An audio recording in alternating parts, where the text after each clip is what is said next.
Well, good afternoon, Mr. President. Good Thank you so afternoon. much for being with us for this third Ask Our Expert online conversation. It's not often that we have a head of state as an expert, so we are immensely proud to have you with us and most grateful to you. Our topic today is quantum leadership in times of pandemic. Quantum behavior is something you've studied as a theoretical physicist and practicing as a head of state. I recall that you presented this intriguing idea at a seminar of mine in Chamonix in September 2018. It was picked up by John Trondheim, the innovation editor of the Financial Times, who was also in Chamonix. He immediately wrote an article about it, and then the expression became viral. By quantum politics, you meant that the classical world of post-Newtonian physics, linear, predictable, even deterministic to some extent, had come to an end and was being replaced by the quantum world, highly uncertain and interconnected, incredibly complex, and also changing depending on the position of the observer. What has changed clearly is the world, that this world is much more interconnected, much more interlinked, much more fast. And this is my observation, or observation of some other people as well. Classical ways of development of this world, specifically the classical behavior of global risks, has changed, and it has more and more the form of quantum behavior. The world has changed, and pandemic is something that will probably accelerate this transition from classical world to the quantum world.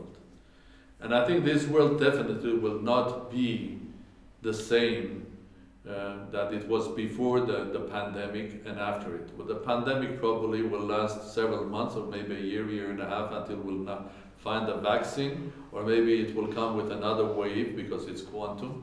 Nobody can guarantee that it will not restart in China, although they are shown at quite an organization.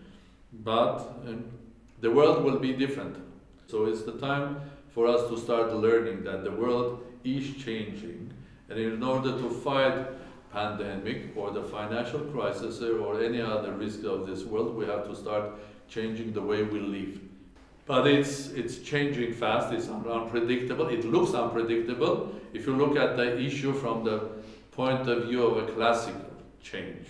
But if you start thinking about this world as a quantum world, then you'll find logical ways of explaining things, predicting them, of course with a specific probability. This is a changing world. It's going to change much more faster than we even imagine.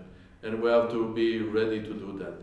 And if we will start thinking, going back to the way we were before this coronavirus, then we'll be wasting time.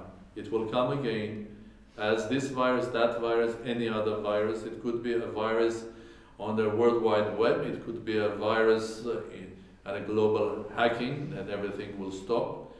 And it will be we have to start rethinking how this world is going to be run, and take the lessons of that. In order to understand, we have to understand that it's not about the virus at all.